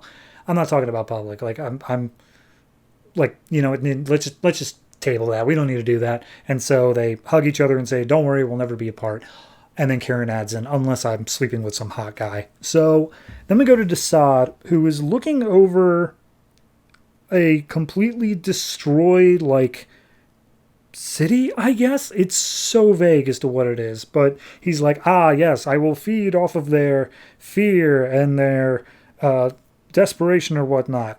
Go, my soldiers. And he sends down these 3 robot-looking guys with one other robot-looking guy with special armor, and just like, oh, shall we armor the honored ones for battle? And decide like, no. Let them gestate until next issue. Then we will let them out. For now, you all go. Before they summon the rest of these world's heroes, and I have no ability to get back home. Because the whole thing Desaad's doing is he's going into all Karen Starr's places, he's ransacking them, trying to find tech to be able to get back home. That's it. That's the whole thing. So they attack a Star Labs building in Oxford, England. They start like blowing it up in a very public raid. Karen shows up just being like, guys, y'all suck and you're not stealthy. I'm here to stop you, and I'm glad that you made such a big show out of it because now I'm going to be able to stop you so much easier. We see inside the building the lead robot guy is bringing one of the scientists deep into the facility to get the research out, and Helena just shoots his gun with an electrified arrow and then kicks him in the head. We see Karen outside is taking care of one of their attack helicopters that then explodes open with 3 parademons, and she's like, okay, my cousin back on my homeworld said to get the high ground, so she flies above the parademons, and then they shoot her because she is very much more out in the open. And she's like, okay, well, that didn't work. We'll go from below. And she swoops down. She comes back up and punches a parademon in the face. So that's that. We see Helena inside is like, okay, this seems like a trap. Like, they made this very public for a reason. This doesn't make any sense unless it's a trap. And as she turns around, she sees a parademon standing there. And she's like, okay, well, I don't quite have as heavy machinery as I like, but I still have my crossbow. And she fires it and just pings right off Parademon's armor. And she's like, crap, all right, that's no good. Parademon grabs Huntress and starts pulling through a boom tube. And Karen hears this and flies in after her. So they've both gone through a boom tube, seemingly straight to meet with Desaad. That's the issue. It's like, even reading it, I was like, there's no way this is 22 pages. It read so quickly, but lo and behold, it was a fully fledged issue. So wasn't bad. It wasn't like, it just felt like I said, last issue, completely inconsequential. And I feel like this issue, for the most part, is also inconsequential. Why did we have them in Woodstock? There is no reason.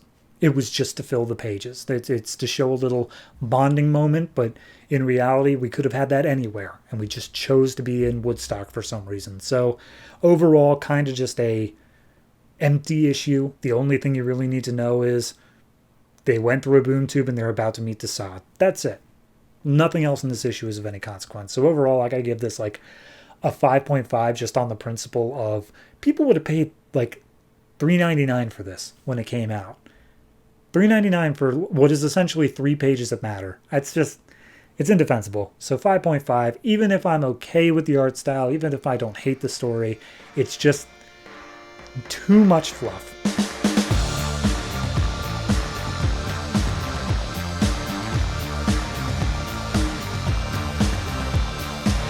Suicide Squad number 22, written by Alice Cott, art by Patrick Zircher. So last issues were just kind of rebuilding the team from the ground up, and apparently they made some sort of deal. But there's always been this thing that we were glancing to 17 days later of something happening in Las Vegas, and this is where we finally see what's going on. And it's kind of structured as if this were a jumping on point because we introduce each of the new characters here. So we're introduced into Las Vegas where there's apparently going to be some mass hypnosis event that Waller is picked up on and is sent in the Suicide Squad to contain. We see James Gordon Jr. is back behind the computers with Waller, acting as an analyst. We see Deadshot and Harley at the craps tables, just kind of messing around, having fun, while still keeping an eye on things. Eventually, they are greeted by one of the club's security things saying, sir, ma'am, you're going to have to come with me. So we then see outside of Vegas, there's a billboard with a scantily clad woman on it, and a bunch of people hacking into it saying like, yes, once we launch this device, all of the people in Las Vegas will give into their most basest true selves. Like, they won't be able to resist. And the unknown soldier pops out, and he's like, all right, well, you guys are going to tell me everything or else I'm going to shoot you. And they're like, never, you capitalist pig. So he shoots one of them and says, I'm not kidding around here. Like, I am going to shoot you. So 5 minutes later, he gets the info from them and tells them, all right, here's the deal. You're going to drive back to your headquarters. I put a tracer in your car. And when you get there, we'll know where to attack. Try anything funny, I'll kill you.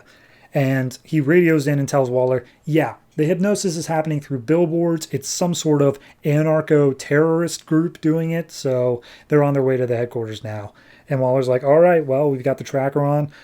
King Shark and Cheetah are going to be joining in soon. Deadshot, Harley Quinn, how you doing? And Harley's like, yeah, Deadshot's beating the crap out of this security guy, asking questions about what he knows about it. And as he's basically torturing this man, blowing his kneecap off, the security guy refuses to say anything, but accidentally lets slip something about a guy or a person called the Mother.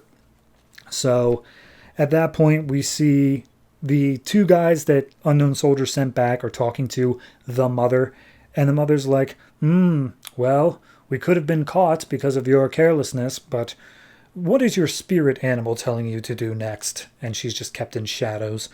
So at that point, Deadshot reports like, yeah, okay, the Mother is the leader of the group. That's all I got. Like, this guy didn't know much. And he's like, all right, that's fine, whatever. So at this point, James Gordon Jr. is like, hey, did we ever figure out what happened to let, like, Belle Reeve kind of, like, crash last issue? It was hacked into. Did we ever figure that out? And I was like, shut up, we're not worried about that now. So it says Deadshot is to meet with the soldier in this room of the hotel where the second switch is.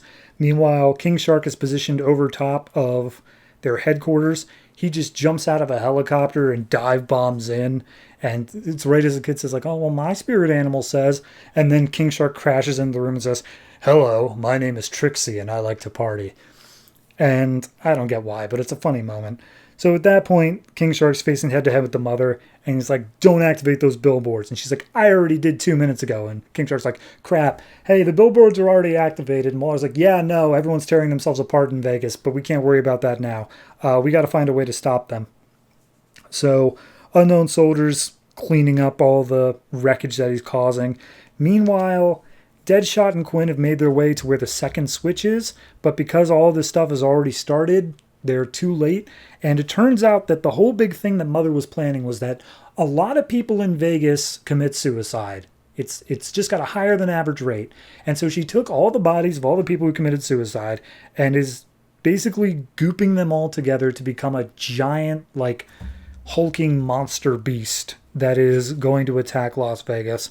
And Deadshot's like, they call up Deadshot and it's like, hey, we've got a new target for you. You need to converge. It's coming straight towards you. And he's like, all right, how big is this thing? Because you make it sound pretty bad. And he's like, well, it just hurled King Shark half a mile in the other direction. And Deadshot's like, oh, God, what? No, I'm not doing this. What is wrong with you? So they bust out of the Luxor Hotel, because that's literally what it is, and start sliding down the side. Apparently, the reason that they're not affected by the hypnosis billboards is because Deadshot's using a mask, Harley Quinn's already crazy, and the Unknown Soldier has someone else's eyes. So that's weird. But regardless, they all start attacking this giant monster. Seems to be doing a decent amount of damage to it. They're blowing up with bazookas and stuff. We see King Shark is nibbling at its ankle, trying to bite through it, and just like, okay, well, someone should tell him that's not going to work. You can't bite through his Achilles tendon.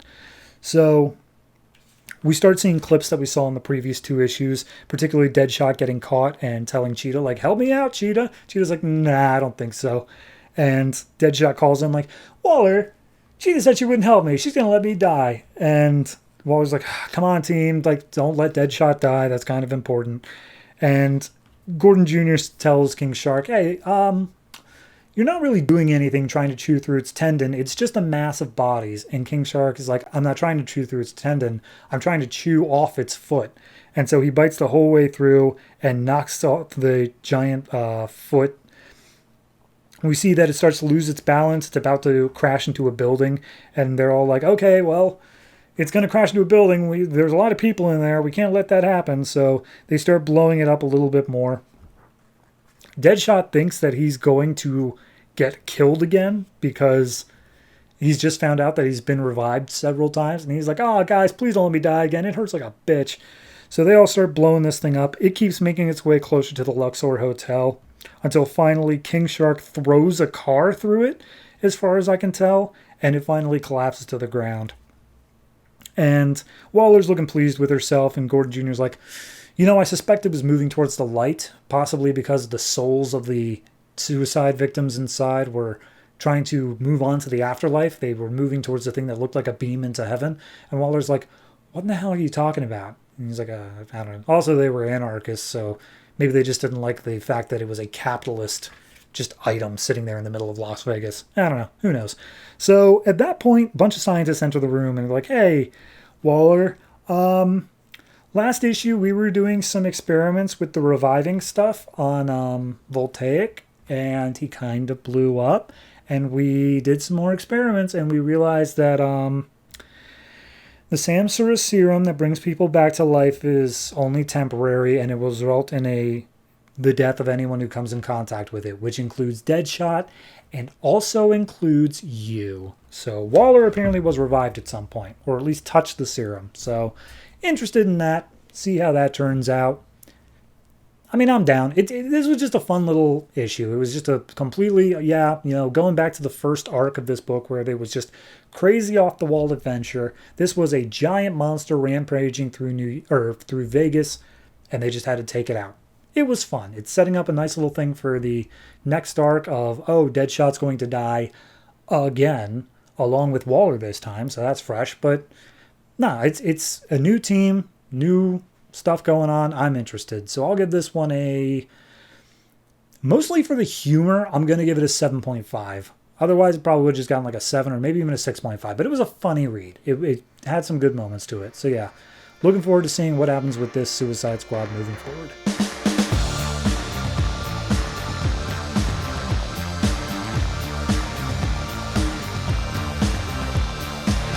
Demon Knights number 22, written by Robert Venditti, art by Chad Hardin. So last issue we left off with the group gained the Holy Grail. They managed to find it in a room full of giants, and they left Vandal Savage to be killed by said giants. So they crushed him with a hammer. This issue picks up with them being like, how did those humans get into our vault? And then one of them's like, well, we probably shouldn't have crushed the last remaining one here. Oh well. But then Vandal Savage, being immortal, he starts to wake up, and it's like, oh, geez, man, this guy's resilient. This is crazy. Maybe we should slice him in half. That seems like a good idea. And Vandal's like, yeah, you can do that, but I can tell you how those humans got in, and I can tell you where your missing Holy Grail is, because screw those guys. They are dicks to me constantly. So what do you want to know? So then we see that the Demon Knights have made their way back to Al-Jabir city of Al-Wadi, but in the weeks that they've been gone, the city is kind of fallen apart. Like, there's a whole bunch of thieves and muggers and stuff like that that have started to take over the city, and as they arrive, they're surrounded by a group of thieves, and they're like, all right, give us everything you have and your horses as well. And Exoristas is like, yeah, sure, sounds good, hold my hammer. And he just drops it down on the guy's foot, and he freaks out. And of course, everyone is immediately taken down by the Demon Knights, and they're like, you guys are idiots if you think you could have gotten one up on us. So here's what's going to happen. You're going to take our horses and put them in the stables, and we're going to carry on our merry way. Got it? And it's like, yeah, okay, sure, sounds good. So they arrive back at the room where Al-Jabir is, and he's like, hey, guys, I've been looking for you. I've been sending out falcons like crazy. Please tell me that you killed the vampires and they're not on the way back. And they're like, oh, yeah, no, we took care of that several issues ago. We got the Holy Grail. And he's like, oh, it's in the box? And he's like, yeah. It's like, why is it still in the box? Take it out of the box. And Shining Knight is like, no, like, whatever reason Merlin had to put it in the box, there was a reason for it. We're not going to take it out until we find Merlin and make sure that everything is cool. And Al-Jabir's like, okay, look, I understand that you got like your mysticism thing, like you've got your faith, but I got science. So please let me study this thing. I am begging you. And Shining Knight takes off their helmet and it's like, nah, you see, I got bit. This still hasn't gone away. If I drank from the Holy Grail, I'd be cured. But I'm not. And that's how strong my faith is. So please don't mess with me on this. And then they start to comment like, yeah, we're going to go find Merlin. We're just stopping in for a little bit. Also, we're leaving the Holy Grail with you. But we noticed there's a lot of thieves and stuff in your town.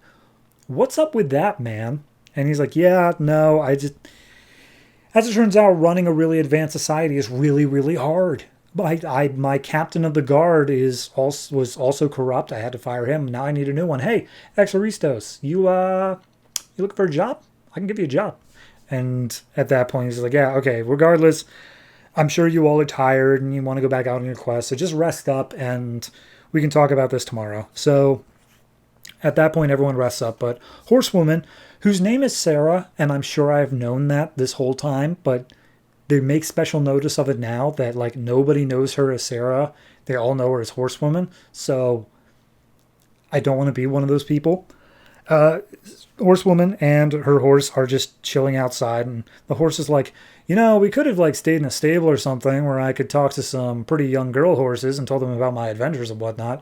And she's like, I'm not going to help you hook up with horses, man. Just like, let's just chill, Besides, I don't want to like go where people are. I want to stay out here alone because, people suck. And he's like, yeah, no, I agree with that.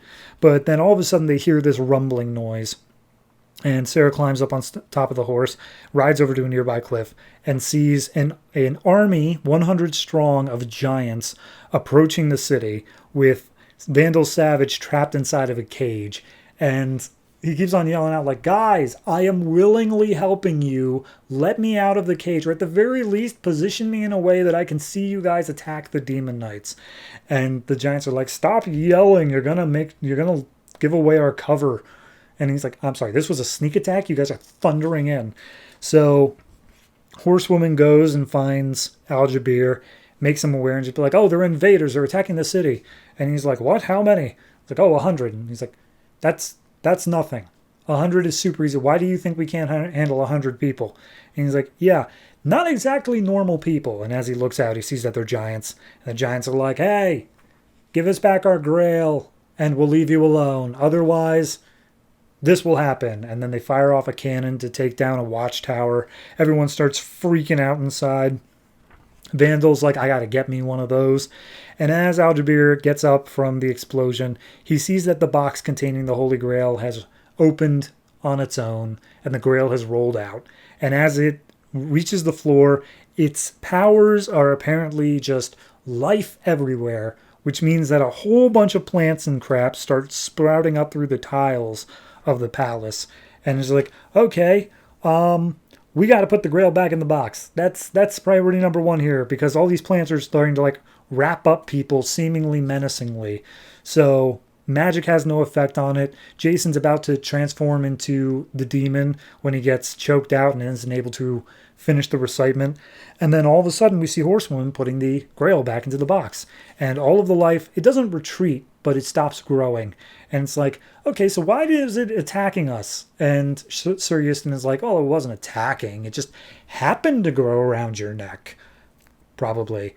But at that point, we see Horsewoman's horse being like, geez, with all this crazy stuff, maybe I would have been better off just staying attached to the mill. Isn't that right, Sarah? Sarah? And he looks over and sees that Horsewoman is standing. Because of the effects of the Holy Grail, she is no longer paralyzed from the waist down and is able to walk and such. So that's the cliffhanger. That's where we leave off. And the next issue is the final issue of this series. That is such a disappointment. I am always having such fun with this book, but it does feel like we are getting a real finale to it. They're going up against an army of giants. They have the Holy Grail. Horsewoman's able to walk again.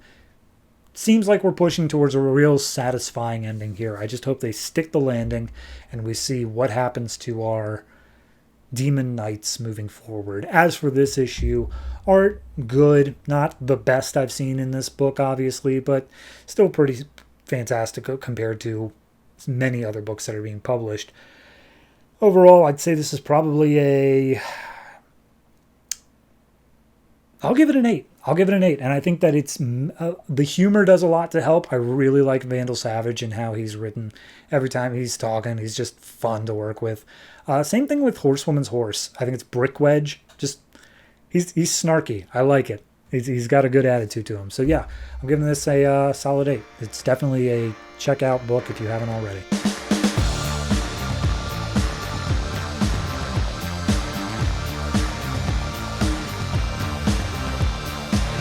And that's it. That's all the comics that came out from DC Comics this July 10th, 2013. And yeah, like I said at the beginning of the episode, we're in the middle of event season. We're going to be going through the rest of Trinity War, which then leads directly into Forever Evil, which has an entire omnibus I'm going to have to make my way through over the course of a month, and I am not looking forward to that, but that is for future me. For current me, I only need to tell you about what is coming out next week, and that is a very, very, very small amount of books. So, we have the 22nd issues of Batman and Robin, Batwoman, Birds of Prey, Supergirl, Green Lantern New Guardians, Wonder Woman, Legion of Superheroes, and Animal Man. Additionally, we have the 6th issues of Justice League of America and Justice League of America's Vibe.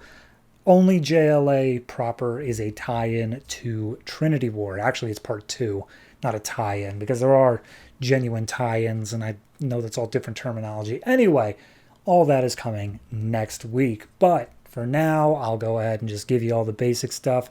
If you have anything that you would like to say regarding the books I talked about this week, last week, any week at all, go ahead and hit me up on some form of social media. There are links on the screen or in the description, but like Threads is a thing now, and like I was considering making that an account on that because I was begging for some new form of social media that wasn't awful, but then this is run by Facebook, which is still awful. So I guess I'm just the worst at social media plugging. Find me on MySpace. When you get onto my page, it plays a song by Eminem, and I make it so your mouse cursor is a banana. Is that too esoteric? Is that too old for my audience? I don't know how many people even remember MySpace, but regardless, it was a strange time, to say the least. Anyway, that's going to do it for me. Thank you very much for watching, listening, however it is you consume this podcast. Be sure to tune in next week. And as always, if it ain't broke, don't fix it.